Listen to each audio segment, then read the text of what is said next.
పూర్ణాత్మ, పూర్ణ శరీరం, పూర్ణ బలముతో దేవుని దగ్గరికి వస్తావో ఆయన నీ దగ్గరికి వచ్చి నీ మనవులు విని ఆశిస్తాడు. అందుకని దేవుడు ఏమంటున్నాడంటే దుష్టుని ఆలోచన చొప్పున అన్నాడు. దుష్టుడు ఎవడు? ఇప్పుడు మనకు విరోధి కదండి, మనకు విరోధి. దేవుని స్తోత్రం, హల్లెలూయా, దేవుని స్తోత్రం, హల్లెలూయా. దుష్టుని ఆలోచన అన్ని కూడా విశ్వాసుల్ని పాడు చేయటానికే వాడుకుంటాం, విశ్వాసుల్ని బలహీనపరచడానికి వాడుకుంటాం, విశ్వాస సంబంధమైన ప్రార్థన లోట్లు కలిగించినట్లుగా చేస్తాం.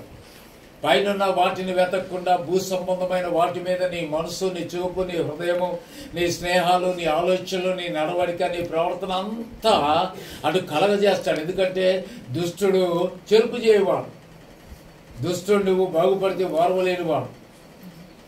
నీవు ఎప్పుడు చూడు దేవునికి విరోధమైన క్రియలు చేయగలిగినటువంటి ప్రోత్సాహమే నీకు ఇస్తాడు, ప్రేరేపణ నీకు ఇస్తాడు, ఆలోచనలు నీకు ఇస్తాడు. ఒక మంచి ఆలోచన నీ హృదయంలో రాదు, ఒక మంచి ఉద్దేశాలు నీ ఆలోచనలలో ఉండకుండా వాడి పాప కట్లలో బంధించి వాడి ఆలోచనలో నడవాలని చూస్తాడు. అందుకని దేవుడు ముందుగానే చెప్తున్నాడు, పడిపోయినటువంటి వారిని లేవనెత్తగలిగిన శక్తివంతమైన వాక్యం వింటున్నావు ఈరోజు. కనుక ఈ రోజు నుంచి నువ్వు పర సంబంధమైన, ఆత్మ సంబంధమైన, పైనున్న వాటిని వెతుక్కొని సొంతం చేసుకునే బండ మీద కట్టబడ్డ గృహంలో నీ కుటుంబంతో సుఖ జీవంతో గడుచు సంవత్సరాలు నీకు అనుగ్రహించబడుతున్నా దేవుని వైపు ఉండగలగాలి. హల్లెలూయా. అందుకని ఇప్పుడు దాకా ఏడుస్తున్నావేమో, ఇప్పుడు దాకా బలహీనపడ్డావేమో, ఇప్పుడు దాకా నష్టపోయేవేమో, ఇప్పుడు దాకా నీ ప్రార్థన ప్రతిఫలాలు లేక నిరాశ కలిగిస్తున్నాడేమో సాతాను.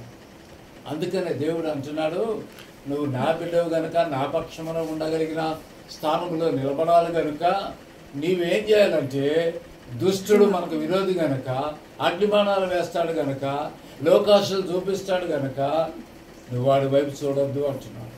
దుష్టుని ఆలోచన చొప్పున నీవు నడవద్దు. ఈరోజు చాలా కుటుంబాలను చూస్తే ఎక్కడ చూడు ఏడుపులే, ఎక్కడ చూడు దుఃఖాలే, ఎక్కడ చూడు పెడబొబ్బలే, ఎక్కడ చూడు మనశ్శాంతి లేక, ఎక్కడ చూడు సంతోషం లేక, ఇబ్బందులతో, ఇరకాటాలతో, రోగాలతో, వ్యాధులతో, కక్షలతో, పగలతో విరోధులుగా ఉండటానికి కారణం ఏంటి? ఒక ఇంటిలోని విరోధులు, ఒక ఇంటిలోని దేవునికి లోబడిన స్వపాత్రం. కుటుంబం అంతా దీవించబడాలి. కుటుంబంలో కలతలు, కుటుంబంలో మనస్పర్ధలు, పగలు, వ్యతిరేకతలు, లోకంలో ఉన్నటువంటి మాటలు రాకుండా ఉండాలంటే దుష్టుని ఆలోచన చొప్పున నీవు నడవకూడదు. ఈ రోజులలో మనం ఎలా ఉంటున్నాం ఒకసారి అర్థం చేసుకోండి. మారుమనసు పొందిన బిడ్డను, దేవుని యొక్క శరీరంలో, రక్తంలో పాలుభాగం కలిగి ప్రార్థన చేసుకునే బిడ్డను ఉండవలసిన జీవితాలలో మనం ఉంటున్నామా? ఉండవలసిన విశ్వాసంలో మనం ఎదుగుతున్నామా?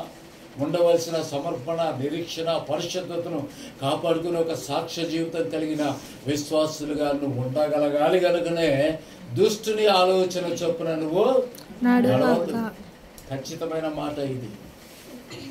నువ్వు ఎప్పుడైనా ఒక్కసారి ఆలోచించు. నీ ఆలోచనలు అన్నీ ఎరిగిన దేవుడు ఈరోజు చెప్తున్న మాట ఇది. తర్వాత ఉన్నాడు, అపహాసకులు కూర్చుండే చోట నీవు కూర్చోవద్దు. అపహాసకులు అంటే పని పాట లేక తిని ఊళ్ళెమ్మట, బజార్లెమ్మట తిరుగుతారే.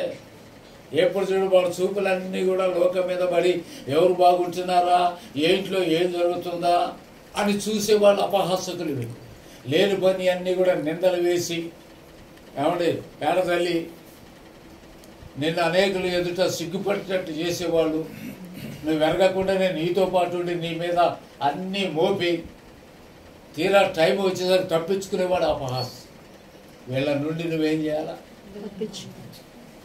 స్నేహం వద్దు వాళ్ళతో. మనకి నీ పని, నీ జీవితకాలం అంతా నీకు ఒక ఉద్యోగం ఇచ్చాడు దేవుడు. ఏంటంటే దేవుని పక్షం ఉండాలి, దేవుని మాట వినాలి, దేవుడు చేయమన్న పని చేయాలి, దేవుడు ఉండమన్నట్లుగా ఉండాలి.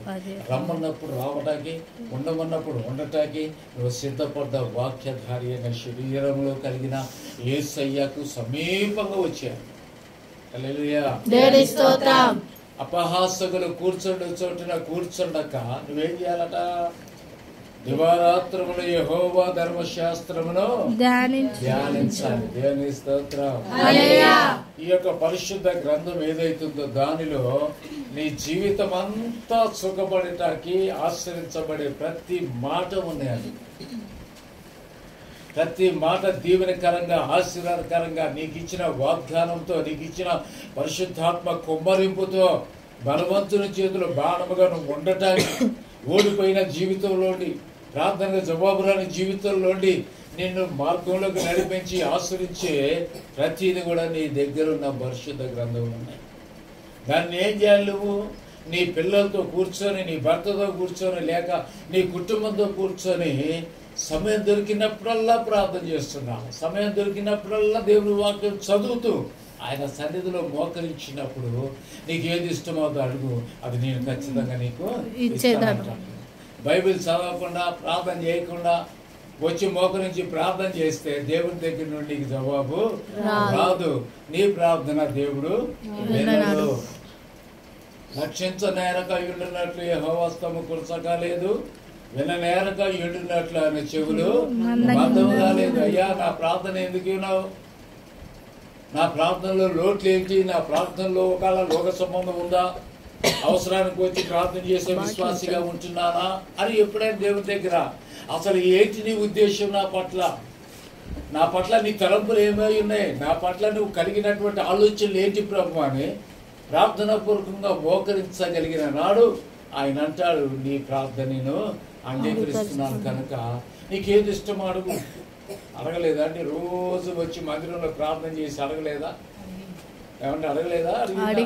యాకోబు మోసగాడు రాత్రి అంతా ప్రార్థన చేసి అడిగితే దీవించలేదా దేవుడు?